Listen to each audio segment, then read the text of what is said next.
27వ అధ్యాయము 46వ వచనాన్ని మనం చదువుకుందాం. మన మధ్యలో ఉన్నటువంటి సహోదరుడు సునీల్ వచ్చి యొక్క మాటని చదువుతారు.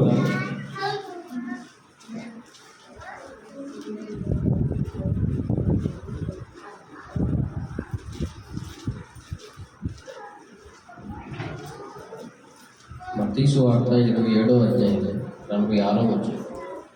ఇంచుమించు 3 గంటలప్పుడు యేసు ఏలీ ఏలీ లామా సబక్తాని బిగ్గరగా కేక వేశాడు. ఆ మాటకు నా దేవా నా దేవా నన్ను ఎందుకు చేయి విడిచితివని అర్థం.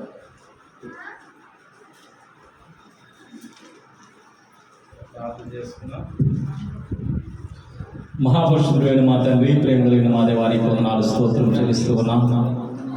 దేవా, ఈ లోకంలో నాయన మీరు వచ్చిన రీతి నా ప్రభా మా ముందు ఉంచబడింది నాయన.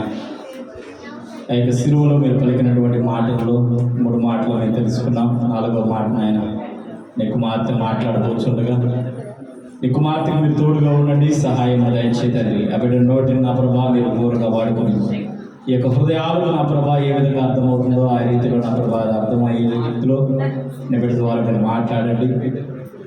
దేవా, బిడ్డని నిలబెట్టుకోనండి, ధైర్యపరచండి. ధైర్యంగా నాయన నీ సన్నిధిలో నిలబడి మాట్లాడాలని ఇప్పుడు చూపించమని ఈ మాట ద్వారా నా ప్రభా అనేక మందికి నా ప్రభా ఆశీర్వాదకరంగా ఉండడానికి నీ బిడ్డ ద్వారా మీరు మాట్లాడమని యేసే పరిశుద్ధ నామమున అడిగి వేడుకొనుచున్నాం తండ్రి. సమయం చాలా ఉంది, ఇంకా గంట మాత్రమే ఉంది కాబట్టి క్లుప్తంగా ఇంకా 4 మాటలు ఉన్నాయి కాబట్టి క్లుప్తంగా ముగించుకున్నాం. 2 అయింది ఇప్పటికి. కవిత వచ్చి ఇక 4వ మాటని వివరిస్తాను.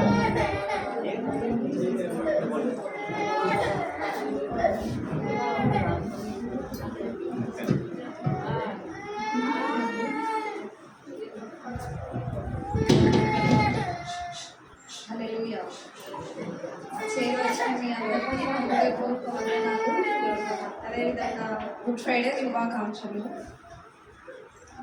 ఇప్పటి వరకు యేసు ప్రభు మాట్లాడిన మాటల్లో 3 మాటలు శ్రద్ధగా విన్నారు కదా. అదేవిధంగా ఈ 4వ మాట కూడా శ్రద్ధగా వినాలని కోరుకుంటున్నాను. మత్తయి సువార్త 27:46వ అధ్యాయం.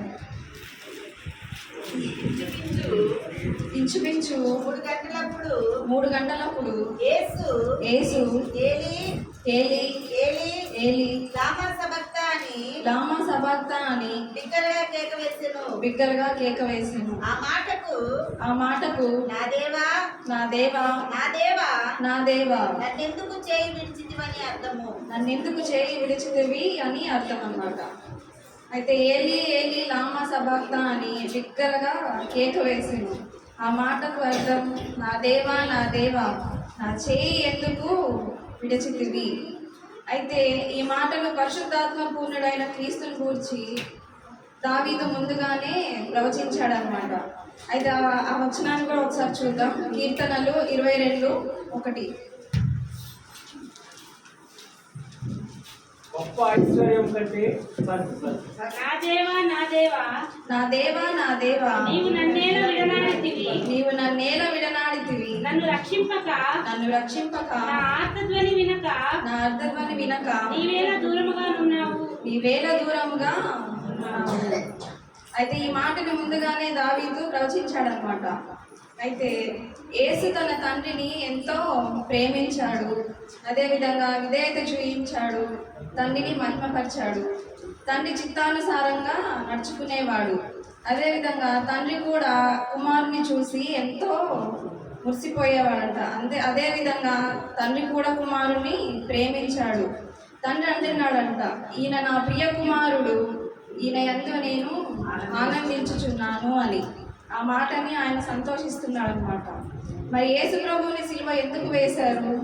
సిలువ వేయక ముందు యేసు ప్రభు ఒక మాట అన్నాడంట. ఆ మాట ఏంటో ఒకసారి చూద్దాం. యోహాను సువార్త 8:29.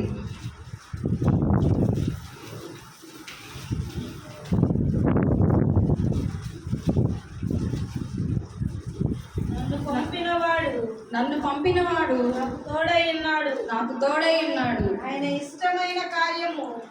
ఇష్టమైన కార్యములు నేను ఎల్లప్పుడూ చేయుదును. నేను ఎల్లప్పుడూ చేయుదును. కనుక ఆయన నన్ను ఒంటరిగా విడిచిపెట్టలేదని చెప్పాను. చెప్పాను.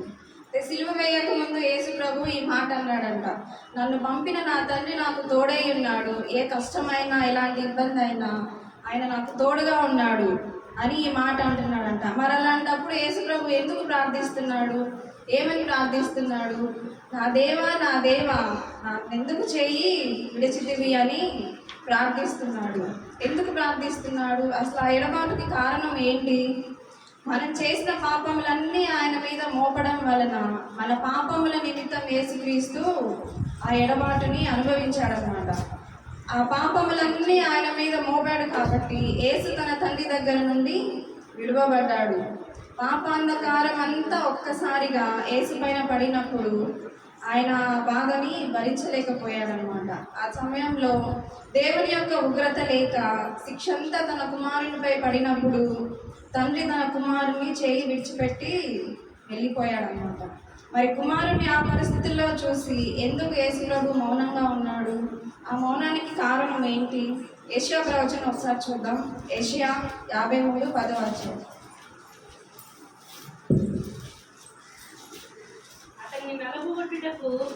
అతనిని నలుగగొట్టుటకు యెహోవాకు ఇష్టమాయెను. అంతే, చాచా. అతనిని నలుగగొట్టుటకు యెహోవాకు ఇష్టమాయెను. ఆ మౌనానికి కారణం అదనమాట. అతని నలుగగొట్టుటకు యెహోవాకు ఇష్టమాయెను. అయితే సిలువలో ప్రభువుని మేకులతో కొట్టారు, రాళ్ళతో కొట్టారు, ఉమ్మి వేశారు. అయినా కూడా ఆయన ఏమీ మాట్లాడకుండా మౌనంగా ఉన్నాడనమాట. ఎందుకు? అసలు సిలువలో పడిన ఆ శ్రమల కంటే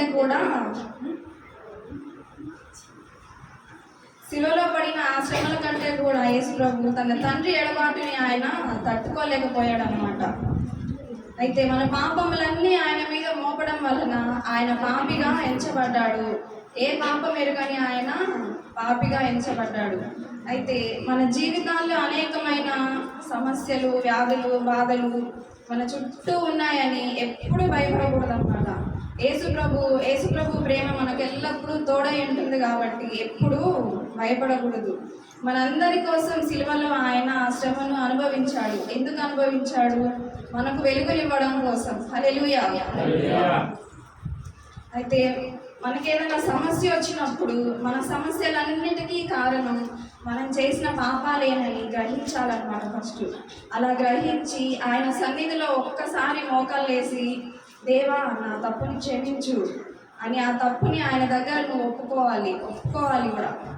ఒప్పుకోవాలి. మరెన్నడూ నీ జీవితంలో ఆయన ఆ తప్పుని జ్ఞాపకం చేసుకోను అని మాటిస్తున్నాడు. అయితే దేవునితో ఎడబాటు అంటే కష్టమే కదా. మరి అలాంటి కష్టాన్ని, అలాంటి బాధని యేసు ప్రభు అనుభవించాడు. ఎవరి కోసం? మన కోసం. మరి అలాంటప్పుడు మనం ఎలా ఉండాలి? ఏం చేయాలి? దేవునికి దగ్గరగా ఉండాలి. దేవుని సంతోషపెట్టే విధంగా మనం నడుచుకోవాలి. అయితే దేవునికి ఎడబాటు కారణం ఏంటంటే మనం చేసిన పాపములన్నిటినీ ఆయన మీద మోపారు కాబట్టి ఆ పరిస్థితుల్లో ఆయన ఎడబాటుకి లోనయ్యాడనమాట. అయితే అటువంటి ఎడబాటుని మనం అనుభవించకూడదని ఆ ఎడబాటుని ఆయన మీద వేసుకొని ఆయన ఎడబాటుని అనుభవించాడు. అటువంటి ఎడబాటు మనం అనుభవించకూడదని ఆయన మన నుంచి కోరుకుంటున్నాడు అనమాట. హల్లెలూయా. మత్తయి సువార్త 27:46 ఒకసారి. ఇంచుమించు 3 గంటలప్పుడు యేసు ఏలీ ఏలీ లామా సబక్తాని బిగ్గరగా కేక వేసెను. ఆ మాటకు నా దేవా నన్నెందుకు చేయి విడిచితివి అని అర్థము. అయితే ఈ 4వ మాట ద్వారా మనం తెలుసుకోబోయేది, నేను చెప్పబోయేది ఏంటంటే, ఎవ్వరు మనలను విడిచిపెట్టినా మన జీవితానికి, మన భవిష్యత్తుకి, మన విజయానికి కారణభూతుడైన దేవుడు నిన్ను నన్ను ఎన్నడూ విడిచిపెట్టడనమాట. ఆమేన్. ఈ చిన్న వాక్యాన్ని దేవుడు దీవించుగాక.